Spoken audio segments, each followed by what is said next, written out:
Bismillahirrahmanirrahim. Assalamualaikum warahmatullahi wabarakatuh. Jumpa lagi dengan saya Ahmad Fatoni di kanal Dosen Nyentrik. Oke, pada video kali ini saya ingin berbicara tentang puisi ya. Jadi ini sifatnya lebih teknis. Saya tidak berbicara terkait bagaimana menulis puisi, tetapi secara teoretis ya, berbicara terkait puisi klasik hingga puisi kontemporer. Nah, terkait puisi ini bisa bermanfaat untuk teman-teman yang hendak menulis puisi, ingin menjadi penyair atau iseng-iseng ingin menulis puisi, atau bahkan untuk pelajar tingkat SMP atau SMA, bahkan di perguruan tinggi. Oke, bagaimana definisi-definisi tentang puisi itu? Simak dalam video berikut. Dosen Nyentrik. Oke teman-teman, topik yang ingin saya bicarakan yakni tentang puisi, berbicara soal puisi klasik hingga kontemporer. Sebenarnya materi dalam video ini sudah pernah saya sampaikan ketika saya diundang dalam forum berbicara puisi di UINSA Surabaya, UINSA Surabaya, UIN Sunan Ampel ya. Saat itu saya diminta untuk berbicara terkait puisi, dan ini materi yang saya bawakan untuk diskusi pada waktu itu. Nah, akan tetapi materi ini masih tetap relevan ya untuk dibicarakan, sehingga saya sampaikan di dalam video ini agar lebih up to date ya, tersampaikan pada teman-teman semua. Oke, salam kenal sebelumnya bagi rekan-rekan yang belum kenal, maka perkenalkan, saya Ahmad Fatoni. Saya seorang akademisi dan juga praktisi di sini dalam dunia kesastraan, seni dan juga budaya. Kita saat ini berada di ruang yang teduh, ruang yang penuh dengan kata penuh kontemplatif, kata yang bisa melebihi rindu seorang pecinta kepada kekasihnya. Kita di sini masuk dalam ruang yang penuh dengan ketenangan. Tiada keterpaksaan di sini, semua melebur tanpa hasrat kuasa menguasai. Kita sama dalam wujud manusia, fana dan penuh dosa. Namun, mari kita sucikan diri dengan niat dan ketulusan kata. Puisi itu serupa doa, dan itulah saya mengimani hal itu, sehingga ketika saya berpuisi saya serupa sedang berdoa. Maka menulis puisi berperilakulah seperti ketika kita hendak memanjatkan doa kepada Allah Subhanahu wa taala. Yes, sebelum saya melanjutkan materi, maka mari kita sama-sama berdoa semoga kita dijauhkan dari yang namanya virus COVID-19 ini ya, sehingga kita bisa terus belajar dan belajar lebih bermanfaat kepada sesama. Topik kali ini saya awali dengan introduction, kemudian berbicara soal puisi lama, yang selanjutnya bicara soal puisi baru, yang keempat bicara soal puisi modern, dan yang kelima berbicara soal puisi kontemporer. Oke, kita introduction dulu ya. Jadi ketika kita menulis puisi ya, maka sebenarnya teori-teori itu tidaklah penting. Ya, yang penting adalah bagaimana otak dan hati kita sinkron kayak gitu ya. Nah, itu yang saya sebut sebagai dopamin dan serotonin dalam menulis puisi. Puisi yang kuat itu lahir dari sinkronisasi otak dan hati ya. Dopamin dan serotonin adalah zat kimia yang di otak ya. Kalau teman-teman belajar kimia pasti memahami hal itu. Nah, dopamin ini membantu otak untuk mengingat hingga menggerakkan seluruh tubuh dan menggerakkan emosi. Nah, sedangkan serotonin itu sendiri untuk menggerakkan suasana hati. Kalau menulis puisi, dua ini bekerja, maka lahirlah puisi-puisi yang hebat. Oke. Selanjutnya mari kita masuk pada topik yang kedua, yakni tentang puisi klasik. Nah, memandang puisi klasik ya. Puisi klasik atau puisi lama sebenarnya ini lahir sebelum masa Balai Pustaka, dan puisi ini masih menggunakan bahasa Melayu ya. Puisi klasik ini sangat terkait dengan aturan ya. jumlah kata dalam satu baris, jumlah baris dalam satu bait, jumlah suku kata dalam satu baris, rima dan juga irama ya. Banyak sekali aturan-aturan yang perlu bahkan diterapkan ya, sehingga muncul jenis-jenis puisi ya, puisi-puisi klasik itulah. Puisi klasik itu salah satunya yakni mantra. Lah mantra ini berkaitan dengan adat dan istiadat. Dulu nenek moyang kita ya, leluhur kita itu mereka semua berpuisi, muncul di mantra-mantra. Mantranya seorang dukun bayi, mantranya seorang dukun pijat, mantranya dukun-dukun ilmu teluh dan lain sebagainya. Semua puisi-puisi itu muncul dalam mantra-mantra mereka ya. Kemudian ada lagi gurindam ya. Gurindam ini memang bukan asli dari Indonesia ya, tetapi dari India ya, karena dulu para pedagang India ini masuk dan memperkenalkan yang namanya gurindam. Nah, kemudian yang ketiga ini adalah pantun. Lah, begitu juga di sini pantun ini pengaruh dari Melayu ya. Kalau disebut sebagai, kalau di Jawa ada parikan ya, kalau di Sunda paparika ya. Jadi modelnya seperti itu. Kemudian yang keempat ini ada bidal. Nah, bidal itu apa sih? Bidal ini adalah bahasa kias yang disampaikan dengan halus. Jadi fungsinya untuk menyindir gitu ya. Kemudian syair lah. Syair ini juga keterpengaruhan dari Arab ya, teman-teman. Ya, berasal dari Persia lebih tepatnya ya. Dan masuk ke Indonesia ini berbarengan dengan masuknya Islam ya. Setelah itu mengalami perubahan dengan konteks bahasa Melayu hingga akhirnya lebih kuat dan dimiliki oleh bangsa Melayu. Kemudian selanjutnya ada jenis puisi Karmina. Nah, Karmina ini sebenarnya sejenis dengan pantun, tetapi Karmina ini lebih ringkas karena hanya 2 baris ya. Pertama itu sampiran dan yang kedua isi sudah selesai. Kemudian talibun. Nah, talibun ini jumlahnya genap, lebih dari 4 baris. Misalnya 6 baris, 8 baris, 10 baris dan seterusnya. Nah, kemudian seloka. Nah, seloka ini pantun berkait lah. Kalau agak kekinian ini sering dibuat oleh kawan-kawan santri di Gontor ini sebagai teatrikal puisi kayak gitu.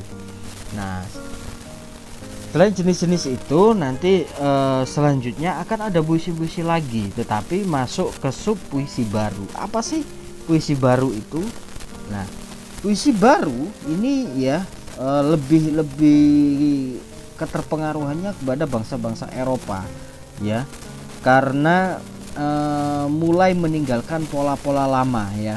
Hal ini ya karena saat itu kita ada pengaruh besar dari koloni Belanda ya, yang sudah lama menjajah kita, bahkan banyak sekali memberi pengaruh terhadap kita, termasuk sekolah formal ya. Nah, selain sekolah formal, tradisi-tradisi pakaian yang saat ini kita pakai ini adalah peninggalan kolonial Belanda ya. Nah, kalau baju kita sendiri kan kita pakai kebaya, kemudian kita pakai baju tradisi-tradisi ala keraton kayak gitu. Nah, selain itu baju bangsa kolonial itu juga meninggalkan puisi ya, yang puisi-puisi itu akhirnya dipelopori oleh sastrawan era Pujangga Baru ya. Kenapa tidak Balai Pustaka? Ya karena Balai Pustaka saat itu masih pengaruhnya sangat besar dengan Belanda. Baru setelah itu mulai ada jarak, mulai ada senggang, mulai lepas dari pengaruh-pengaruh koloni itu ketika era Pujangga Baru. Ya, ini sebenarnya Pujangga Baru, puisi-puisi baru ini lebih simpel ya. Ada distikon, puisi yang terdiri dari 2 baris, tersina 3 baris, kuatrain 4 baris, queen 5 baris, sektet itu 6 baris, septima puisi yang terdiri dari 7 baris, kemudian stansa puisi yang terdiri dari 8 baris, dan ada soneta seperti grup musik dangdut yang sangat fenomenal ya, dari Bang Haji Rhoma Irama yang sungguh terlalu. Nah, itu kelompoknya soneta ya. Soneta yang terdiri dari 14, oh sorry saya salah tulis ya, itu 14 sebenarnya.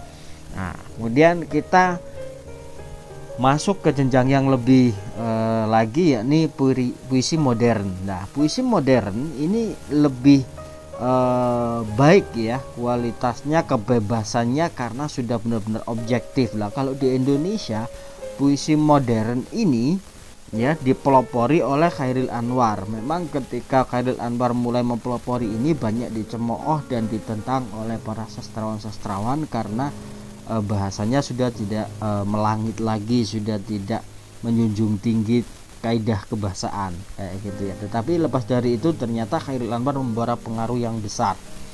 Nah, sehingga ketika didefinisikan muncullah ada puisi naratif. Puisi naratif itu puisi yang modelnya bercerita, jadi tapi bukan cerita gitu loh ya. Nah, ini mungkin teman-teman yang belum tahu kalau puisi tidak harus ada bait ya di sini di naratif. Kemudian puisi lirik. Nah, puisi lirik di sini puisi luapan batin penyair dengan segala pengolahannya. Jadi lebih aku lirik lah ya. Kemudian yang ketiga deskriptif, puisi yang berupaya menggambarkan sesuatu tentang keadaan, peristiwa, benda, ataupun sudut pandang penyair terhadap suatu hal. Misalnya kalau kita puisinya karya sastrawan, ini ada puisi Jembatan Merah, jadi kayak gitu ya. Nah, kemudian ada juga puisi dari sifatnya ya. Nah, di sini bisa dilihat dari isi puisi, maksudnya ya bagaimana puisi itu menggambarkan sesuatu pesan. Nah, itu ada jenis puisi berdasarkan sifatnya. Jadi kalau jenis yang lain ini ada puisi fisikal, puisi yang bersifat realistis, puisi yang menggambarkan sesuatu dengan apa adanya, puisi-puisi yang tidak rumit gitu ya. Kemudian yang kedua ini puisi metafisikal, puisi yang sifatnya filosofis dan mengajak pembaca merenung kehidupan dan mendekatkan diri kepada Tuhan, seperti puisi-puisinya Danarto, puisi-puisinya Sutarji Kalsumbahri kayak gitu ya. Puisi itu disebut sebagai puisi-puisi metafisikal. Kemudian ada juga puisi platonik. Nah, apa itu puisi platonik? Puisi yang berisi hal spiritual dan juga psikologis. Ya, tentunya seperti ciri-cirinya adalah spiritual, maka mengandung nilai-nilai spiritual yang besar dan juga bisa menggali sisi-sisi psikologi yang dalam. Jadi kayak gitu. Nah, ini saya beri contoh puisi dari Norca ya, yang judulnya Di. Nah, ini seperti pohon Natal kayak gitu ya. Di, betul kau pasti sedang menghitung berapa nasib lagi tinggal sebelum fajar terakhir kau tutup. Tanpa seorang pun tahu siapa kau dan di kau, maka kini lengkaplah sudah perhitungan di luar akal dan angan-angan di dalam hati kita tentang sesuatu yang tak bisa siapapun menerangkan pada saat itu. Kau pun sedang betul kan? Nah, secara makna ya, puisinya Norca itu memang ada main-main secara bahasa, tetapi juga dari bentuknya itu sudah menyampaikan makna. Nah, ada juga puisi yang modelnya seperti telinga gitu kan.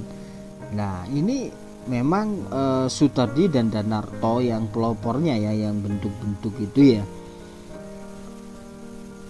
Karena Danarto sendiri ini seorang perupa juga, sehingga dia juga main-main simbol lah. Sedangkan kalau Sutarji ini memang dia eksplorasinya sangat besar ya, sehingga di dalam puisi-puisinya dia terus melakukan pencarian, sehingga tidak salah kalau dia dijuluki sebagai presiden penyair Indonesia ya, si Sutarji Kalsumbahri ini. Nah,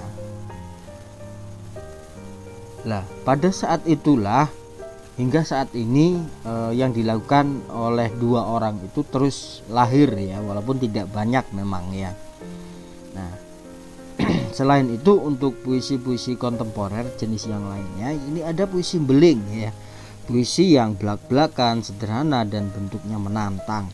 Kemudian ada puisi tipografi ya, seperti yang dilakukan oleh Sutarji tadi ya, bermain bentuk dari puisinya, sudah terlepas dari bahasanya. Kemudian puisi inkonvensional, puisi yang menentang makna.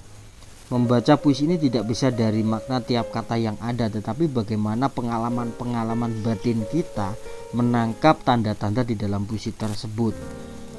Kemudian puisi bunyi. Nah, puisi bunyi ini menekankan diri pada puisi yang bentuknya ini lebih ritmis ya, ada nada-nada di dalamnya. Membaca puisi bunyi, puisi liris ini kita serasa mendengarkan musik gitu loh, ada ritmenya, ada ketukannya gitu ya. Itu menariknya.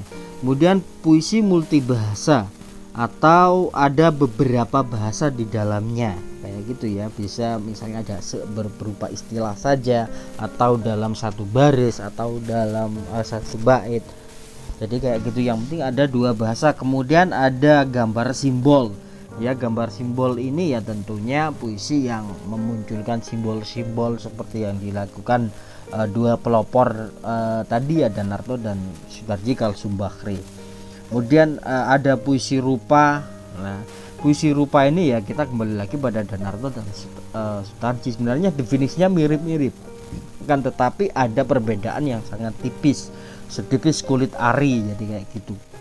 Itu akan tahu bentuk-bentuk itu ketika kita membaca dan mengulang-ulang untuk niat analisis. Tapi kalau sekadar membaca lewat, kita tidak menemukan perbedaannya.